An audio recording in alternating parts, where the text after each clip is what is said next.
성도님들하고 좀 인사를 나누실까요? 네.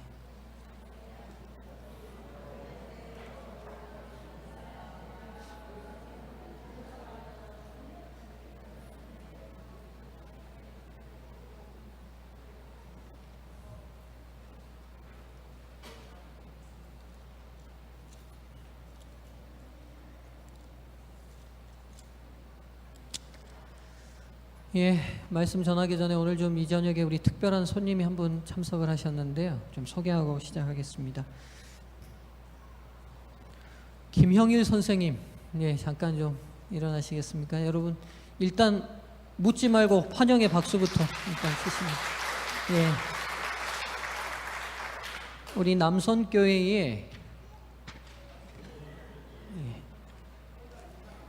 남성교회 우리 목회를 하고 있는 김세담 전도사님의 작은 아버님 되시고요. 아이들이 유한이, 의한이라는 두 아들이 있는데 4학년, 1학년입니다. 근데 이 아이들을 키우시면서 원래 우리 김 선생님도 진도 인지리에서 어렸을 때 다 저희 교회를 다니셨다가 대학 오면서 이제 신앙을 잠시 쉬셨는데요. 이제 자녀들 신앙을 좀 심어주려는 계기를 가지시면서 본인도 이렇게 지금 오늘 저희 첫 예배를 참석하게 되셨습니다. 오늘 이건웅 장로님 안 오셨네요. 신순례 집사님, 거기 계시네요. 정원 팰리스에 삽니다. 예, 정원 팰리스에 사시니까요. 오고 가며 특별히 관심 가지시고 결심을 단단히 하시고 신앙을 하시겠다고 하시는데요. 여러분들 성도님들 잘 격려해 주시고 지지해 주시고 도와주시기를 부탁드리겠습니다. 네.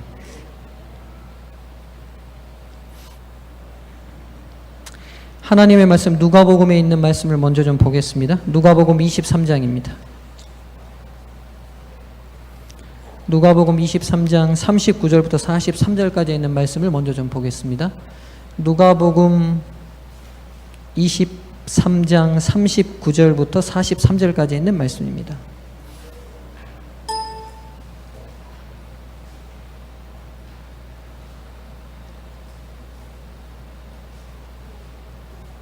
제가 봉독하겠습니다. 누가복음 23장 39절부터 43절. 달린 행악자 중 하나는 비방하여 가로되 내가 그리스도가 아니냐 너와 우리를 구원하라 하되 하나는 그 사람을 꾸짖어 가로되 내가 동일한 정죄를 받고서도 하나님을 두려워 아니하느냐 우리는 우리 행한 일에 상당한 보응을 받는 것이니 이에 당연하거니와 이 사람의 행한 것은 옳지 않은 것이 없느니라 하고 가로되 예수여 당신의 나라에 임하실 때에 나를 생각하소서 하니 예수께서 이르시되 내가 진실로 내게 이르노니 오늘 내가 나와 함께 낙원에 있으리라 하시니라. 아멘. 십자가 두 번째 시간으로 오늘 말씀을 좀 드리겠습니다. 지난 시간을 좀 연장해서 말씀드리죠. 예수 그리스도께서 메시아라는 것들을 율법에 정통한 모든 학자들이 받아들이지 못했던 이유가 있다고 말씀을 드렸어요.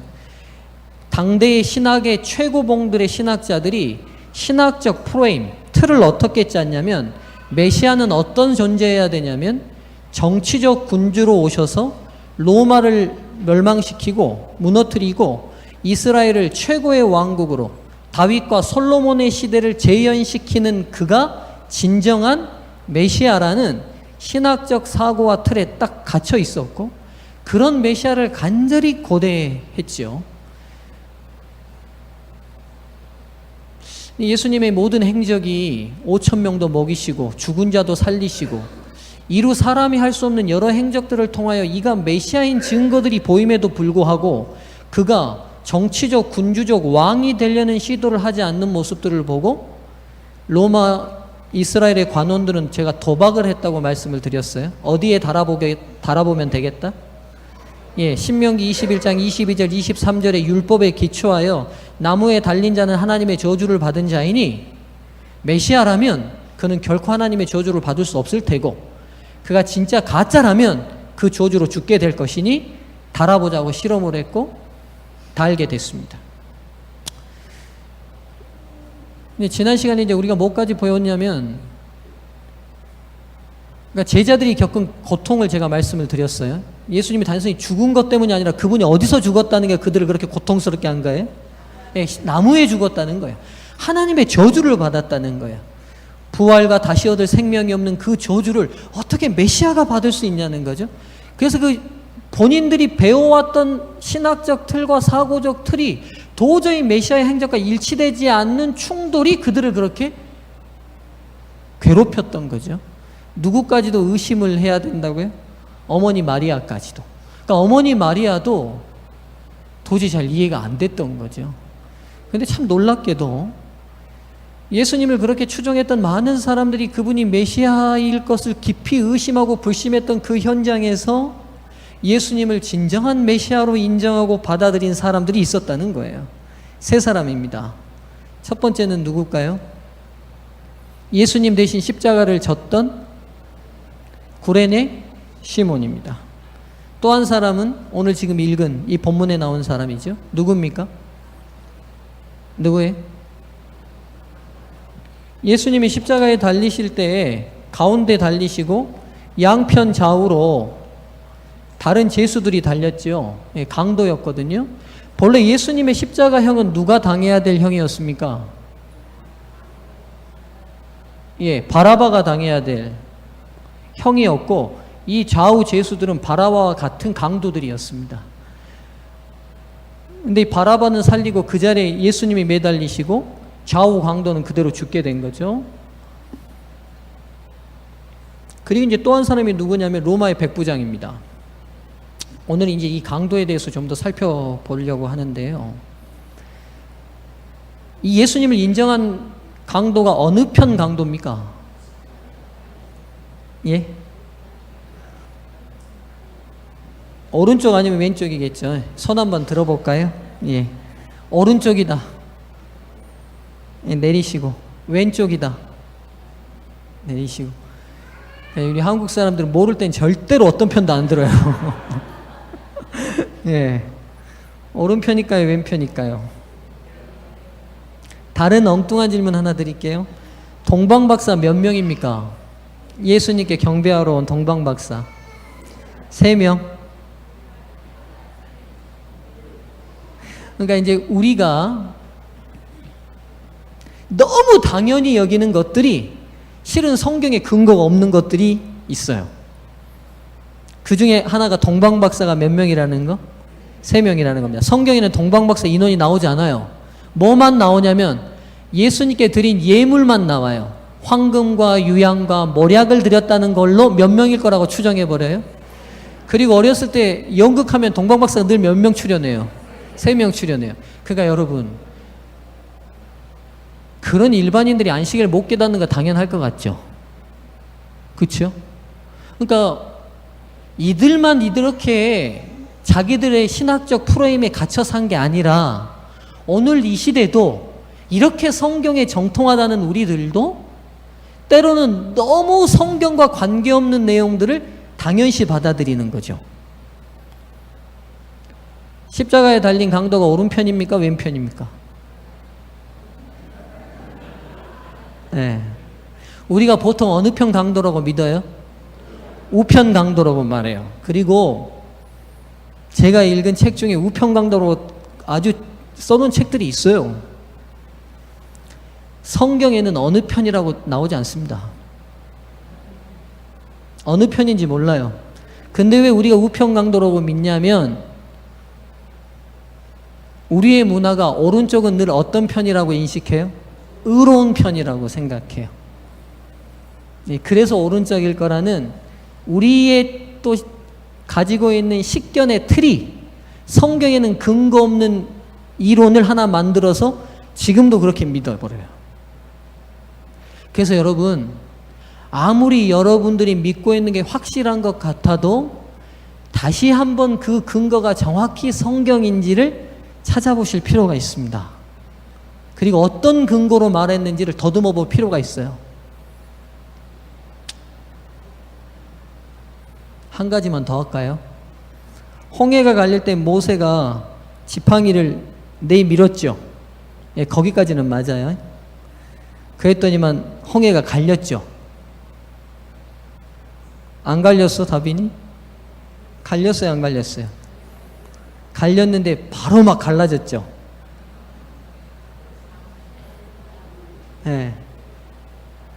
우리가 어떻게 생각하면 모세가 지팡이를 내밀는 순간 막 초자연적인 태풍이 바람이 불어가지고 막 촥 갈렸을 거라고 어디서 봤어요? 영화 10개에서 봤어요. 그러나 성경은 밤새 동풍이 불어 말랐다라고 돼 있어요. 그러니까 밤새 내내 동풍이 불었고 새벽 미명에 동이 틀 때 아마 갈렸을 가능성이 커요. 근데 우리는 어떻게 생각하냐면 지팡이를 내미니까 막 쫙 갈렸을 거라고 생각하죠. 그래서 여러분, 성경이 그러한가 상고할 필요가 있습니다. 제가 지난 시간 엠마오 2강 때 안식일에 변개되는 지대한 영향을 미친 황제가 누구라고 말씀드렸죠? 윤주경 집사님. 다 가만 계십시오. 우리 윤주경 집사님께 제가 물었습니다. 예, 집사님 감사합니다. 제가 집사님 틀림없이 대답할 걸 알기 때문에 물었습니다. 집사님 분명히 제가 집사님 영특하신 걸 알기 때문에. 하드리안 누스입니다. 하드리안 누스가 제가 그거 수십 번 구도자들한테도 가르치고 많이 가르쳤거든요. 하드리안 누스가 본인의 신상을 세우라고 강조하고 뭐 이런 얘기들을 쭉 알았는데 제가 알고 있었던 내용들이 내가 다시 역사책을 보는데 안 나오는 거예요. 그래서 내가 고민에 빠졌어요. 그동안 내가 너무나 수십 명을 많이 가르쳤고 확신 있게 말했던 그게 제가 읽는 책에 역사적 근거가 안 나오는 거예요. 제가 고민했을까요, 안 했을까요? 내가 확신 있게 전한 그 내용이 진리가 아닐 수 있고 역사적 사실이 아니라고 생각하니까 제가 등골이 오싹한 거예요. 그래서 가서 공부도 다시 열심히 했다는 거 아닙니까? 근데 역사적 근거가 있었어요. 여러분 하여튼 근데 너무나 당연히 알고 있는 걸 다시 발견하면서 더 깊은 확신이 느껴지더라고요. 그러니까 제가 설교했더라도 우리 목사님 절대로 거짓말 안 하실 분이니까 제가 진짜 거짓말 안 하긴 안 합니다만 그러더라도 가서 성경이 그러한가 여러분이 상고하시라고요.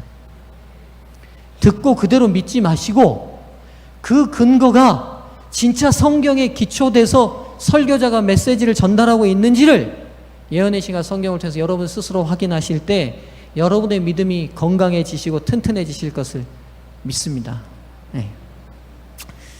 아이고 돌아가겠습니다. 또 오늘 이러다가 시간 오버하니까요. 다시 돌아가죠. 그러니까 지금 이 신학적 프레임이 빠져가지고 이 강도 근데 참 독특한 게 십자가형의 죽을 강도면 대충 강도 아니거든요.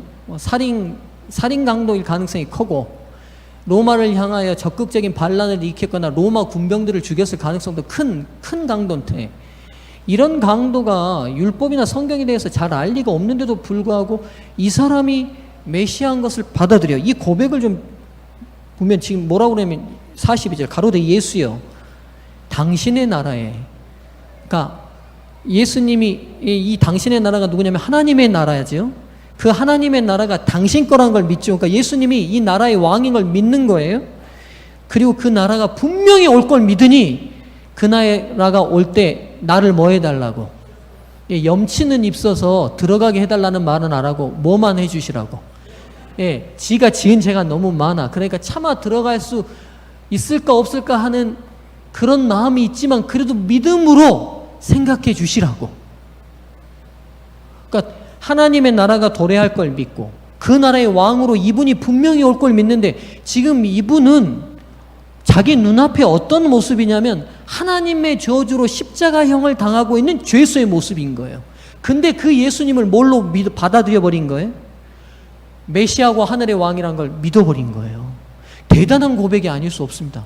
이 고백을 듣고 예수님이 얼마나 위안이 됐는지 몰라요. 왜냐하면 제자들까지도 3년 반 동안 가르쳤는데 본인의 사역을 이해해요, 못해요? 못했어요. 그래서 저 멀리 떨어져서 비탄한 얼굴로 그 앞에 기가 죽어 있었거든요. 근데 그분이 메시아라고 이 강도가 인정할 때 예수님이 얼마나 큰 위안이 됐는지 시대소망 749쪽이 이렇게 기록하고 있어요. 십자가 위에서 고통당하시는 예수님께 한 줄기 위안의 빛이 비추었다. 그것은 회개하는 강도의 기도였다. 자, 이 장면을 보면서 느껴지는 것 하나가 뭐냐면, 우리가 진실되게 회개하고 구주의 간절한 필요성을 느낄 때 하나님은 위로받으신다는 걸 알았어요. 하나님이 뭘 받으셔요? 위로와 위안을 받으셔요. 어떨 때요? 뻔뻔하게 하나님 뭐 주세요가 아니라, 나는 진짜 죽을 수밖에 없는 죄인이고 나를 구원하실 분은 오직 당신 외에는 없습니다는 간절한 회개의 기도가 그분 앞에 당도할 때 그분이 위안이 되신대요. 성도님들이셔, 저도 여러분도 예수님께 위안되는 성도들로 사시면 좋겠습니다. 네. 근데 여러분, 이 강도도 처음에는 비난했죠. 예수님을 비난했어요. 그럼 이 강도에게 도대체 이 강도가 어떤 사람이었는가? 성경 본문으로는 잘 파악할 수 없지만 시대의 소망이 이 강도가 어떤 존재였는지를 이렇게 기록해 놓고 있어요. 들어보십시오. 그는 전에 예수님을 보았고, 그러니까 강도짓 하러 다닐 때에 십자가에 달리기 전에 그가 누구를 보았다고요? 예수님이 유명한 랍비였으니까 예수님을 보았어요. 그리고 그분의 말씀을 들었답니다. 들었다. 그리고 그분의 가르침을 듣고 죄를 깨달았으나, 그러니까 그분의 가르침을 듣고 본인이 이렇게 살면 안 되겠다는 걸 깨달았어요. 근데 그 다음요, 제사장들과 관원들 때문에 예수님에게서 돌아서고 말았다. 누구 때문에 예수님께 돌아서고 말았다고요? 제사장들과 관원들 때문에요. 정말 이 구절이 저한테는 얼마나 무거운 구절인지 모르겠어요. 성도님들, 저 때문에 혹시 실족하신 분 없으시죠? 예. 여러분 혹시 실족하신 분이 계시면 제가 실족시키려고 하신 게 아니니까 절대로 여러분 그 오해, 모든 만사에 있어서 오해가 없으시기를 부탁드립니다. 그럼 여러분, 왜 제사장들과 관원들 때문에 죄를 깨달았지만 돌아서 버렸을까요? 일단 제사장들과 관원들이 전하는 메시지 때문이었을 거예요. 그 메시지가 뭐냐면, 그는 가짜 메시아라는 거예요. 진짜 메시아는 로마를 멸망시키고 어떻게 와야 된다는 거예요? 다윗과 솔로몬의 왕권을 회복해야 된다고 말했을 거예요. 온 이방을 자기의 발 앞에 놓고 조공받았던 그 시대의 도래를 얘기했을 건데, 이 가르치가 예수님 생각하니까 안 맞았으니까 일단 돌아섰을 것이고, 두 번째 돌아선 이유가 있었을 거예요. 그게 뭐냐면, 율법대로 말하는데 율법대로는 살아요, 안 살아요? 이율배반적인 그들의 삶이 이 강도들에게 실망을 끼쳤을 거예요. 네. 여러분, 이걸 오히려 현 시대에 가져와 보면 오늘 저희의 삶도 마찬가지겠죠. 저희가 전달한 잘못된 메시지 때문에 누군가 실족할 수 있고요. 또한 저희들의 삶 때문에 누군가 실족할 수 있다는 사실을 기억하셨으면 좋겠습니다. 네. 그는 죄책감을 없애기 위하여 점점 더 깊은 죄에 빠져들어가 마침내 체포되어 죄수로서 신문을 받게 되었고 드디어 십자가에 죽임을 당하도록 선고되었다. 그러니까 그 죄책감을 없애려고 이 사람이 더 많은 뭘 지었다고요? 죄를 지었다고요. 여러분, 이거 좀 이해되신가요? 이해 잘 안 되죠? 죄책감이 심하면 죄를 더 짓고 싶을까요? 벗어나고 싶을까요? 근데 여러분, 깊은 죄에 너무 수렁에 깊이 빠지면요, 그 죄책감을 잊기 위해서라도 더 많은 죄를 짓기도 합니다. 가령 이런 것과 똑같아요. 하얀 옷 입고 비 오는 날 진흙탕길 조심조심 걸어가다가 잘못해서 신발 튀겨가지고 한 방울 딱 튀고 나면 그 다음부터 에라이 베린몸, 그러고 어떻게 돼요? 더 굴러버리죠. 이게 죄인의 심리 중에 있어요. 그래서 여러분, 죄인의 심리는 두 가지가 작용하는데, 죄를 지면 죄책감으로부터 벗어나고 싶어서 반대급부로 선한 일을 많이 하는 사람, 자기에게 선행을 엄청 많이 하는 사람이 있는 반면에, 죄를 짓고 나면 나는 이제 벗어날 수 없으니 더 어떻게 해버리자? 더 깊은 수렁에 빠져버리기도 해요. 이 두 가지 다 사단의 덫입니다. 그래서 여러분, 알코올 중독도 그런 증상인 것 같아요. 제가 볼 때는. 빠지는 이유가 나쁜 걸 알아요. 그런데도 못 벗어나는 이유가 더 거기에. 이 죄수도 그랬던 것 같아요. 죄책감을 잊기 위해 선택한 길이 뭐냐면, 그 죄책감을 잊어버리기 위해서 더 많은 죄를 짓는 일이 끝내는 강도까지 오게 된 거죠. 그런데 이 강도가 도대체 뭐 때문에 드디어 이 예수님을 메시아로 보게 됐을까요? 시대의 소망이 이렇게 얘기합니다. 그는 예수님의 거룩한 태도와 당신을 괴롭히는 사람들에게 동정을 나타내시고 용서를 베푸시는 거룩한 모습을 주목하여 보았다. 뭘 보았다고요? 그러니까 지금 똑같이 죄수로 달려 있는데 이 죄수들은 달릴 때 여러분 생살의 못을 받고 고통을 주는데 여기 안 나오던 욕도 나오지 않겠어요? 군병들의 온갖 저주들을 자기는 다 퍼붓는데 예수님은 그걸 다 순히 받아내시는 거예요. 그리고는 못 박는 사람들 향해서 예수님이 무슨 기도를 하셨어요? 아버지 저들이 하는 일을 알지 못하니 저들을 용서해 달라는 그 동정 어린 기도와 태도를 이 강도는 한편의 강도는 유심히 지켜본 거예요. 유심히 지켜본 다음에 이 사람 특이하다는 거죠. 특별하다는 거예요.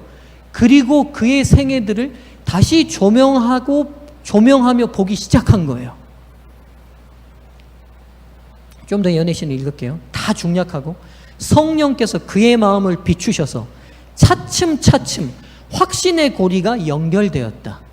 상처를 입으시고 조롱을 당하시고 십자가에 달리신 예수님에게서 그는 세상 죄를 지고 가는 하나님의 어린 양을 발견했다. 그러니까 처참하게 죽는 그 죄수의 모습이 모든 사람에게는 메시아가 아닌 증거인데 이 강도에게는 처참하게 순이 죽는 그 모습이 저분이야말로 뭐다라고 확신이 돼버린 거예요? 메시아라고요. 왜요? 부분 듣기는 했지만 구약 유의 율법 가운데 우리의 죄를 대신 지시고 고난받으실 예수님에 대한 말씀들이 그의 마음속에 들었던 기억들이 있었던 거죠. 또요, 침례 요한이 뭐라고 예수님을 보자마자 처음에 말해요? 보라! 세상 죄를 지고 가는 뭐라? 하나님의 어린 양이로다. 우리가 4,000년 동안 수없이 성소에서 드렸던 그 어린 양이 드디어 우리 눈앞에 나타났다라고 고백하는 그 고백을 모든 사람은 흘려버렸는데 이 강도는 마음에 듣고 있다가 드디어 처참하게 죽는 그 예수님의 모습이 우리가 그렇게 잡아 죽였던 양의 모습인 것을 확신하게 된 거죠.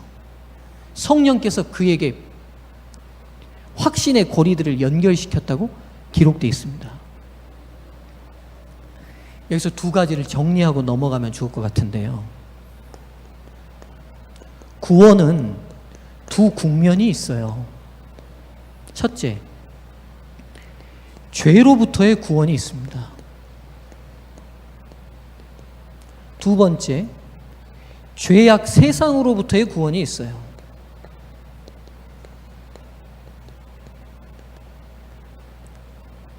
자, 보시죠. 그러면 당시의 모든 율법학자들이나 제사장들이 가르쳤던 구원은 이거예요. 죄로부터의 구원이에요. 죄악 세상으로부터의 구원을 기대했어요. 그래요. 그러니까 지금 바리새인들이나 그 당시 당대 학자들의 모든 신학적 틀이 어떻게 결정했냐면 구원은 뭐냐면 지금 우리가 노예로 살아가는 이 세상, 이 죄악 세상으로부터 우리가 자유롭고 로마로부터 벗어나고 압제로부터 벗어나고 세금 내지 않고 강탈당하지 않는 그 자유로운 세상에 오는 게 구원이라는 거예요. 그러니까 죄악 세상으로부터의 구원만이 구원이라고 가르친 거고 그 구원을 가능케 하신 사람만이 메시아라고 막 가르친 거예요. 근데 여러분, 실질적으로 진짜 중요한 구원은 죄악 세상으로부터의 구원이 아니라 죄 자체로부터의 구원이에요. 좀 더 설명합니다.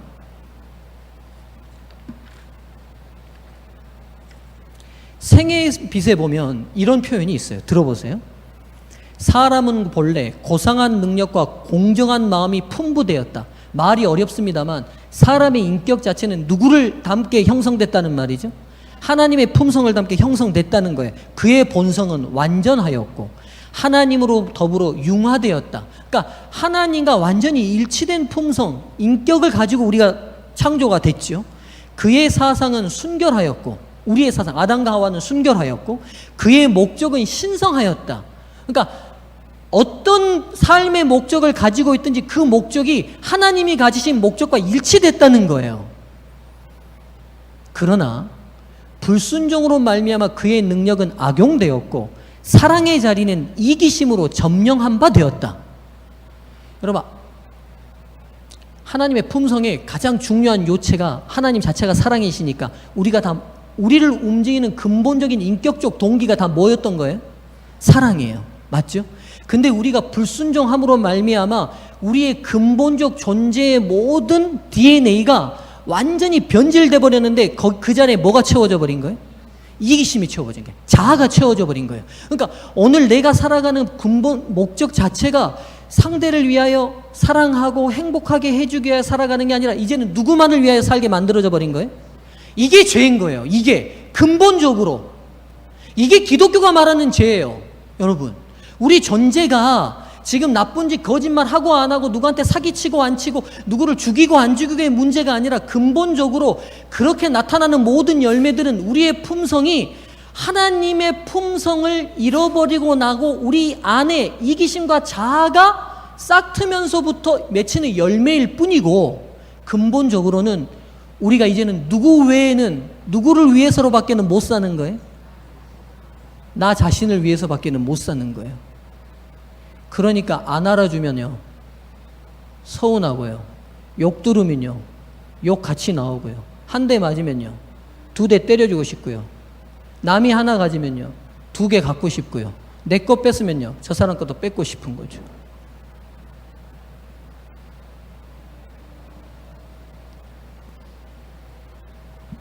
하나님의 품성으로부터 단절된 상태, 요게 죄예요.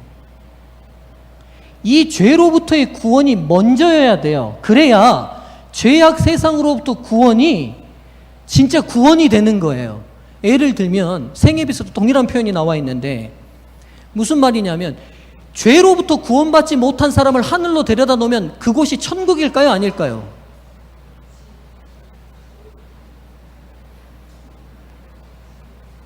그냥 쉽게 예를 들면 바람 피는 게 습관이 되고 인격이 된 사람을 하늘나라 데려다 놓으면 하늘이 천국이에요, 지옥이에요? 피부에 안 와닿았습니까? 네? 어떤 여자도 자기하고 바람 안 필 건데 그게 지옥이에요, 천국이에요? 그럼 그 사람은 어디가 천국이에요? 이 죄악 세상이 천국이에요. 이 죄악 세상이 천국이에요. 여러분 가만 생각해 보세요. 하늘을 가기를 왜 사모하지 않는지 아세요? 저와 여러분이? 죄로부터의 구원이 되지 않으니까 하늘이 진짜 가치 있게 여겨지지 않고 여기가 편한 거예요.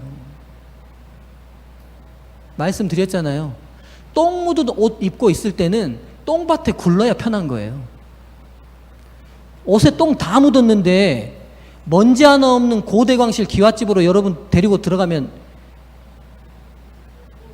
아무리 주인이 데리고 들어가려 해도 여러분이 불편해서 못 살아요.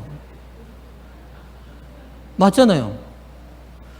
먼지 하나 떨어질 때마다 주인이 가면서 계속 쓸고 닦고 할 때마다 불편해서 어떻게 살겠어요? 그러니까 똥 묻은 개는 어디 살아야 돼요?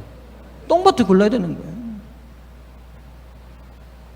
이게 하나님은 가슴 아픈 거예요. 하나님의 가슴 아픔을 아시겠어요? 어떻게 잘 표현할 수 있을지 진짜 저도 고민인데, 하나님의 가슴 아픔을 아시겠냐고요. 내 자녀가, 여러분 생각해 보세요. 우리 자녀라고 그냥 가까이 와 봅시다. 우리 자녀가 어떻게 표현을 해야 될까요? 어떻게 해야 좀 더 리얼하게 여러분의 마음에 와닿을까? 매일 술집 전전하면서 이 여자 저 여자 만나고 내 아들이 막 그렇게 산다고 생각해 보세요. 그냥 아무 여자나 만나가지고 에이즈 걸려서 몸에 막 두드러기 일어나고 막 이런 걸 막 내 눈앞에서 내 자식이 본다고 여러분 살 수 있겠어요? 하루도 못 살 거예요. 하나님의 마음이 내가 볼 때 그거보다 더 절박하신 거죠. 근데 문제는 천진난만한 철없는 자식들은 아무것도 몰라. 부모의 마음이 찢어지든지 아프든지 안 아프든지 아무것도 모른 채 오직 오늘도 똥밭에 구르는 것에 감사하고 행복하고 좋아해요. 그리고 그 똥밭에서 다른 똥개보다 좀 더 잘하면 더 행복하고, 다른 똥개보다 좀 더 이쁘면 또 교만해지고, 다른 똥개보다 좀 키가 절 크면 또 키 작은 친구들 무시하고, 좋은 차 타고 다니면 못하는 사람들 무시하게 되고. 여러분, 그래서 근본적으로 강도가 메시아를 알아볼 수 있었던 근본적인 이유가 있어요. 강도는 인생 살면서 죄악의 가장 깊은 바닥을 경험한 사람이에요. 맞죠? 그러니까 강도는 구원이란 건 내가 지금 부잣집에서 살고 좋은 물건을 누리는 것하고는 아무 관계가 없다는 거 알았을까요? 몰랐을까요? 그가 죄책감으로 계속 죄를 지으면서도 누가 나로 이 죄로부터 벗어나게 해줄까를 간절히 기대하지 않았을까요? 강도했으니까 돈도 때로는 많이 벌었을 거예요. 여자들 끼고 술 먹고 좋은 집 가면서 좋은 차 몰면서도 그의 마음속에 이건 아니라는 게 뼈저리게 느껴졌을 거라고요. 구원은 오늘 이 어떤 세상의 환경적 변화가 아니라 내 존재가 바뀌는 거여야 된다는 게 뼈저리게 느껴졌을 거라고요. 근데 이 땅을 사는 동안 그런 사람을 한 명도 못 본 거예요. 다 제사장이라 할지라도 이기적이죠. 왜요? 양 제사지로 가지고 오면 제사장이 선정한 상인한테 사지 않으면 제사장이 제사를 안 드려줘 버려. 제사장이 제사를 안 드려줘 버려요. 제사장이 지명한 그 상인한테만 사야지 제사를 드려줘요. 그러니까 사람들이 어쩔 수 없이 제사는 드리면서도 뒤돌아서서는 제사장이든 성전에서 거룩한 예배를 드리는 그 제사장들이 다 뭐의 노예가 되어 있는 걸 봤어요. 돈의 노예가, 이기심의 노예가 되는 걸 다 봤어요. 그러니 겉으로 죄 짓는 거나 속으로 이중적으로 뒤에서 돈 세고 있는 저들이나 나나 다를 게 있어요? 없어요? 없어요. 아무것도 없는 거예요. 그런데 드디어 예수님이 본인이 그렇게 처절히 고통받으시면서도 본인을 걱정하는 게 아니라 누구를 걱정해요? 본인을 못 박는 로마 병사들을 걱정해요.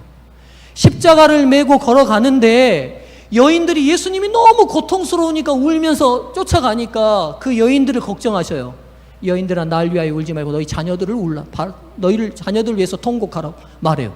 AD 70년에 티투스가 들어와가지고 에르라스 황을 깡그리 무너뜨리고 이스라엘 사람들을 수없이 많이 죽일 것을 미리 내다보시고 너희에게 더 큰 기쁨과 슬픔이 있는 것을 또 동정하세요. 그분이. 그러니까 이 죄수 눈에는 드디어 새로운 구원이 열리기 시작한 거예요. 자기가 찾던 구원이 보인 거예요. 맞아. 내가 죄로부터 벗어날 수 없었는데 그 죄로부터 완전히 극복하신 분이 보인 거예요. 자기의 이기심과 자아를 완전히 탈피하신 분이 보이는 거예요. 내가 죽어서라도 남을 더 걱정하고 내가 죽어서라도 누군가를 살리겠다는 정신이 있는 사람을 보게 된 거예요.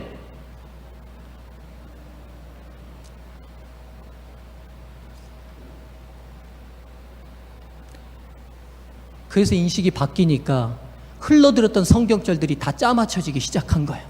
이사야 53장도 생각났을 것이고 침례 요한이 어린 양이라고 말한 것도 생각났을 거고 어머니를 따라서 매일 제사를 드리고 양을 잡아가고 그 양 머리에다 자기가 지은 죄를 다 여러분 안수했잖아요. 죄수가 안수합니다. 그 죄인들이 성전에 양을 끌고 들어오면 양의 머리에다 올리고 본인의 죄를 고백하고 이 양에게 전가시켜야 돼요. 근데 손을 그냥 단순히 이렇게 살짝 얹지 않았어요. 온몸을 실어서 올렸어요. 그러니까 내 죄의 존재를 완전히 양에게 넘긴 거예요. 그러고 나면 그 양을 누가 찔러 죽여요? 아니에요. 본인이 찔러 죽여야 돼요. 목을 찔러서 죽여요. 그럼 그 아무 죄 없는 어린 양이 팍 떨면서 목에 피를 콱콱콱 쏟으면서 소리내지도 못하고 죽어가는 그 모습을 봐왔다고요. 근데 드디어 그 실체가 자기 눈앞에 나타난 거예요. 그 실체가 보인 거예요.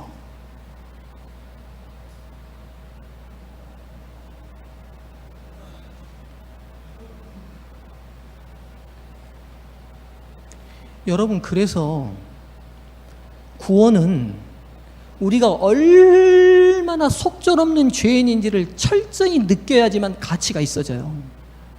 제가 보니까 우리가 구원에 대한 확신이 어떻게 왜 들지 않고 신앙이 이렇게 되고 하는 건 이유가 뭐냐면요, 우리가 죄인인 걸 잘 느끼지 않아요. 우리의 눈이 언제나 어디에 고정되어 있냐면 같이 똥밭에 구르고 있는 우리보다 더 많이 똥 묻은 개한테 고정되어 있어요. 나는 좀 덜 묻었어요? 우리는 훨씬 덜 묻었죠. 재림교인들은 얼마나 고상합니까? 훨씬 덜 묻었죠. 우리가 술을 먹습니까? 담배를 핍니까? 레위기 11장도 지켜요. 지금은 좀 덜하지만 금요일 해질 때부터 토요일 해질 때까지요, TV도 안 봤어요. 돈도 안 썼어요. 제 어렸을 때는요, 더 심하신 분들도 많으셔서 고춧가루도 입에 안 대시고 사시는 분들도 있었어요. 거룩하게 사시려고요. 성화되시려고요. 예수님 더 닮으시려고요. 근데 그런 분들이 6시간은 목사를 보는 순간, 아이고, 목사가 말이야, 고기 먹이면서 그 입으로 설교를 다 한다고 막.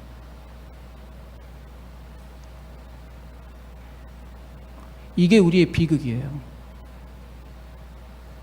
이게 우리의 비극이라고요. 근본적으로 우리의 눈이 우리 주 예수 그리스도의 순결하신 삶에 언제나 고정돼 있어야 하는데, 언제나 우리가 같은 믿음의 형제 자매들과 비교하면서 좀 더 나은 것에 안심하고, 그러다 보니까 그 안심이 내가 죄인이 아닌 것인 양 착각하게 돼요. 우리가 환경이 조성되어 있지 않을 뿐이지, 죄송합니다, 전쟁이 터지면 제가 사람을 안 죽일까요?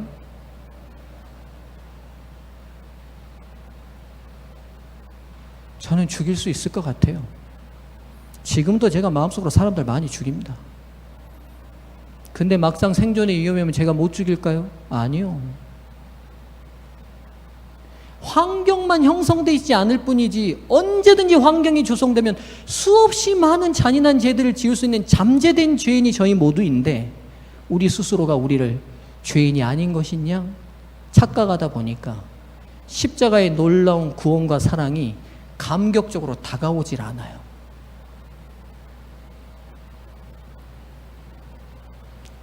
강도는 죄악의 밑바닥을 경험하고 죄로부터의 구원이 얼마나 절실한지를 느끼다 보니까 예수님을 확 붙든 거죠.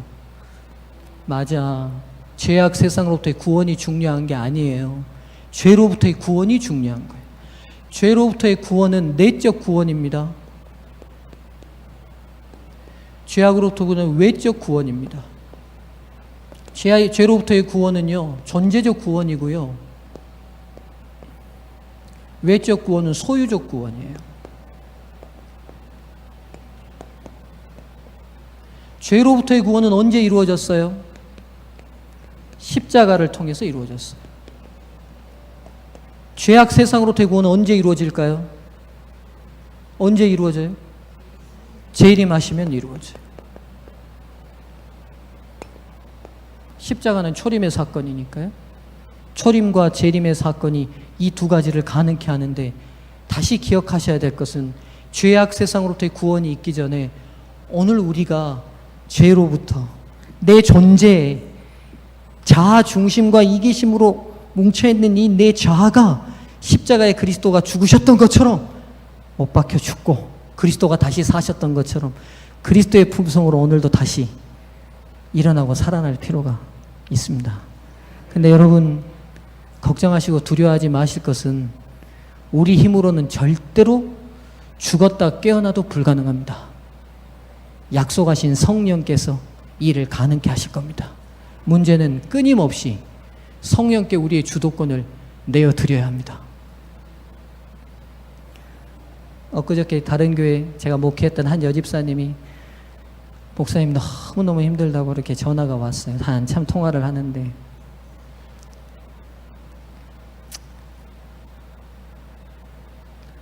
지금 주변 환경이 너무 비합리적이에요. 여러분, 저도 그런데 장로님하고 자꾸 대화를 하는데, 내가 지금 합리적으로 대화를 했으면 장로님도 합리적으로 얘기를 해주셔야 되는데 엉뚱한 고집을 자꾸 피워요. 그럼 말이 안 통해. 그럼 뭐가 상해요? 감정이 상해요. 그렇죠? 감정이 상해요. 감정이 상하는 순간은 이성이, 감정이 상했다는 말은 무슨 말이냐면, 달리 표현하면 이성이 감성에게 지배를 받았다는 말이에요. 그럼 이 순간은 누가 활동이 시작될 수 있는 시간이냐? 사탄이 활동을 시작하는 시간이에요. 그러니까 사단이 우리를 어떤 환경으로 자꾸 몰아가냐면, 말이 안 통하고 답답하고 불합리한 환경으로 자꾸 우리를 몰아가요. 그러니까 가만 생각해보세요. 옛날에 우리 군부독재 살 때도 말이 안 돼. 막 청년들 잡아서 고문하고 하니까 그러니까 말이 안 되는 일 자꾸 당하니까 사람들이 감정적으로 분노해서 못 울게 되는 거예요. 벽돌 깨고 화염병 들고 나가는 거죠. 대학생들이. 무슨 말인지 이해되시죠? 그러나 끝내 이 모든 결론은 양쪽을 다 패망케 한 사단의 전략에 들어간 거예요. 들어간 거예요. 제가 그 집사님한테 그래요. 집사님, 어떤 경우를 당하지 않더라도 결코 감정이 이성을 지배하도록 내버려 두지 않으셔야 된다고. 그렇게 돼서 감정이 이성을 지배해서 몰아가 버리면 사단이 원하는 것들을 얻게 돼요. 사랑하는 성도님들이죠. 그래서 아무리 옳아도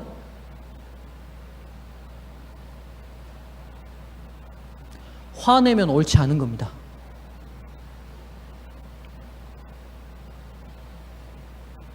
이 설교는 여러분에게만 하는 설교가 아니라 저에게도 하는 설교입니다.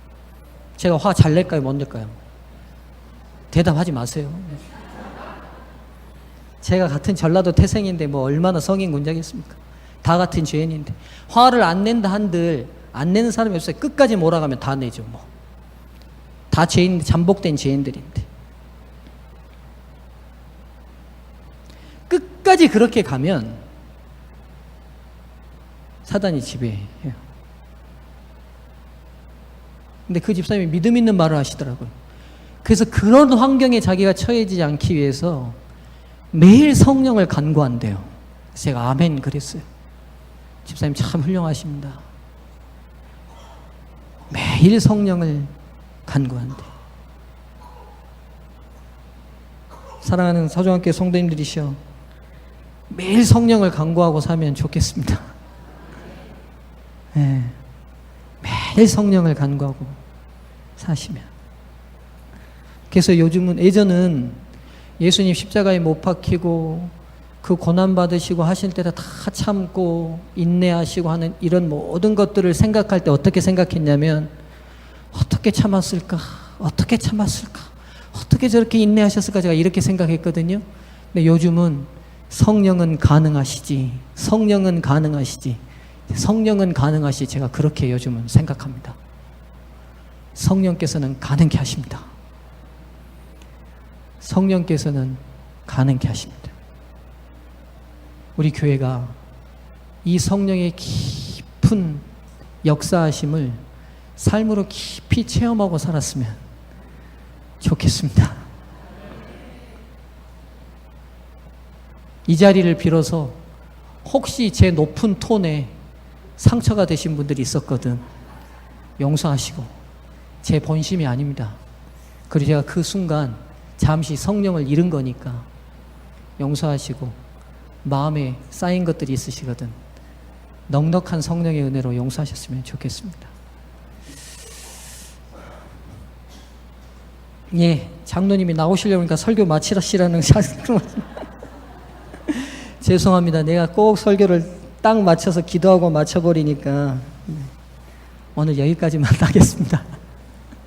말씀을 마치겠습니다.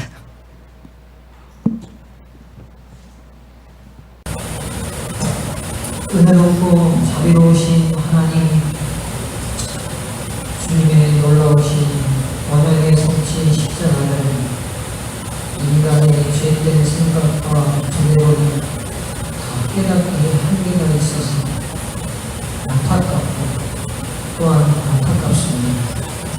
전달하고 배우는 종의 영성의 부족과 지력의 한계가 십자가의 놀랍고 측량할 수 없는 사랑을 꼭 잘못 전달했을지 두렵기도 합니다. 성령님, 우리 서정학교의 성도들의 신령에 자정하셔서 직접 가르치시고 말씀해 주시고 십자가의 그 놀라운 성취와 약속이 얼마나 위대한 것인지, 그리고 우리 성도들이 성령으로부터 직접 가르침을 받도록 인도해 주시옵소서. 십자가 그 놀라운 사랑이 우리 성도들의 삶을 세우는 복이 되게 도와 주시옵소서. 오늘 다시 우리에게 하나님의 모든 저주를 감당하신 그리스도를 바라봅니다. 어떤 것도 이것이 사실보다 우리에게 더 중요한 것이 없도록